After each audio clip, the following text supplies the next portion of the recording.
और कोई नया मकान बना लो और किराए के टट्टुओं को बुला लो और एक एक पारा सबको दे दो। इन्ना तैना कल कौसर, ऐ नबी हमने आपको खैर उतलुमा ओहिया इलैका मिनल किताब, उस किताब की तिलावत कीजिए जो हमने आपकी तरफ उतारी है। तिलावत पढ़ना नहीं आया, पढ़ना तो एक दिन में भी हो जाता है। और कोई नया मकान बना लो और किराए के टट्टुओं को बुला लो और एक एक पारा सबको दे दो, पढ़ देंगे। अलिफ लाम मीम ज़ालिकल किताबु ला रैब फीह, एक दिन में पूरा कुरान खत्म। अब उस घर में कभी भी शैतान नहीं आएगा, कुरान पढ़ लिया गया ना। अब उस घर में बीवी की फरमाइश पर टीवी लगा ली, स्टार प्लस चालू कर दिया, अब उसमें आप फिल्में भी चल रही हैं, ड्रामे भी चल रहे हैं, सास कभी बहू थी वो भी, सब कुछ। अब शैतान नहीं आ सकता क्योंकि कुरान पढ़ा जा चुका है।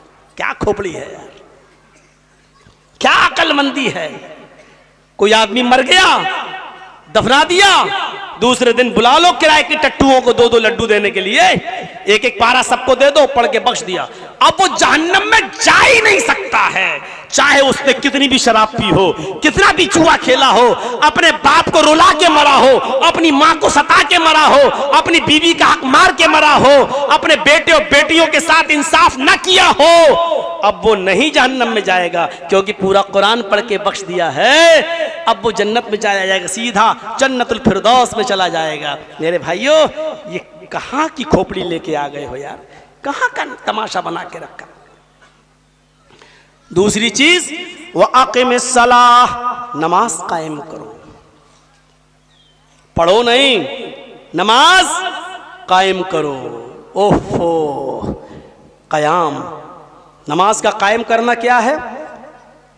नहीं, नमाज का कायम करना यह है,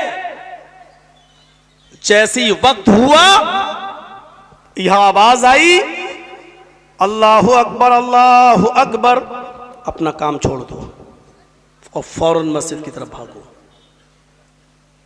इन्ना सलात कानत अलल मुमिनीन किताबम मौकूता, ये नमाज मुसलमानों पर, मोमिनों पर उसके अपने वक्त पर फर्ज है, वक्त के साथ फर्ज की गई है। ये कयाम, जोहर का जो वक्त है उसमें जोहर की पढ़ी जाएगी, असर का वक्त है उसमें असर की पढ़ी जाएगी, मगरिब के वक्त मगरिबी पढ़ी जाएगी, इशा के वक्त इशा पढ़ी जाएगी, फजर के वक्त फजर पढ़ी जाएगी। आप फजर की नमाज अभी रात के 12 बज रहे नहीं पढ़ सकते हो। सफर में अगर आप जा रहे हैं या मुसाफिर हैं, किसी जगह पर रुके हुए हैं, तो आपको इतनी सहूलत है कि 2 नमाजों को एक साथ आप पढ़ सकते हैं, लेकिन अपनी मर्जी से नहीं। वो 2 नमाजें जोहर असर को एक साथ पढ़ सकते हो या मगरिब और इशा दोनों को एक साथ पढ़ सकते हो। जोहर में असर पढ़ लो, मगरिब में इशा पढ़ लो, या जोहर छोड़ दो, असर के टाइम में जोहर असर दोनों पढ़ लो, मगरिब छोड़ दो, इशा के टाइम में मगरिब इशा दोनों पढ़ लो। बेहतर यह है कि जोहर को थोड़ा लेट कर दो और असर को थोड़ा पहले कर लो और दोनों को एक साथ पढ़ लो।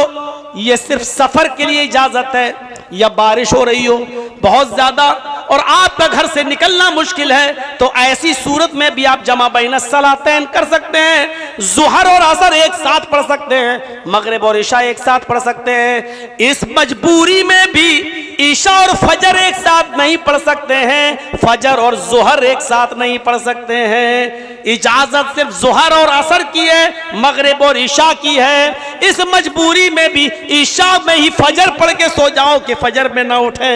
मेरे भाइयों, ऐसा नहीं, फजर में उठना ही पड़ेगा आपको। बारिश हो रही है, घर में नमाज पढ़ लो, लेकिन पढ़ना पड़ेगा आपको। फजर की सुन्नत भी किसी भी कीमत पर माफ नहीं है। आप सफर में हैं तब भी फजर की सुन्नतें आपको पढ़ना है, आपको फजर की सुन्नतें सफर में भी माफ नहीं है। अब आप अंदाजा लगाइए, यह है नमाज का कयाम। हमारे यहाँ नमाज क्या है जानते हो? हमारे यहाँ नमाज ये है, इशा का वक्त है, अजान की आवाज आ रही है, लेकिन थोड़ा सा रुक जाओ, इंडिया ऑस्ट्रेलिया का वर्ल्ड कप चल रहा है, फाइनल मैच है, अगर ये छूट गया तो गड़बड़ होगा।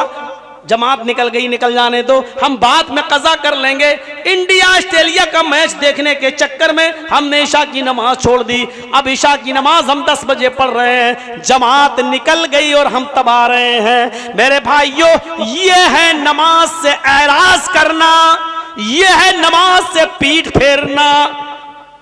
मां अपने बच्चे को कभी भूखा नहीं रखती है, लेकिन बच्चा रो रहा है भूखा, लेकिन माँ सीरियल देख रही है, नहीं नहीं नहीं 10 मिनट का रह गया जरा देख लूं। बच्चा रो रहा है लेकिन माँ सीरियल देखने में लगी है, और जब सीरियल खत्म हुआ तब बच्चे को उठाया, तब उसने दूध पिलाया। गलत। ये माँ को क्या कहेंगे? इस बच्चे ने इस माँ ने अपने बच्चे से रूगर्दानी की, यानी एराज किया। कुरान क्या कहता है? वमन अरज़ान ज़िक्री फ़इन्न लहू मईशतन ज़नका। अगर तुम मेरे जिक्र से एराज करोगे, अगर तुम मेरे जिक्र से रूगर्दानी करोगे, मेरे जिक्र से पीठ फेरोगे, तो हम तुम्हारी रोजी को तंग कर देंगे, तुम्हारी रोजी को टाइट कर देंगे। नमाज छोड़ने तो बहुत दूर की बात है, नमाज छोड़ना नहीं, एराज करोगे यानी वक्त पे नहीं पढ़ोगे। पढ़ तो रहे हो नमाज, लेकिन टाइम पे टाइम। उसने दूध तो पिलाया है अपने बच्चे को, चाहे 10 मिनट के बाद ही पिलाया, लेकिन जब बच्चा रोया तब तो नहीं पिलाया ना।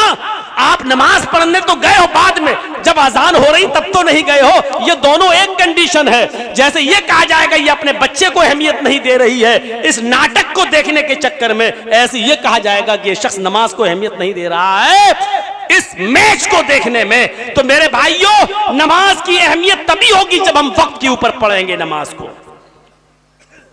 जब हम टाइम पर पढ़ेंगे नमाज को।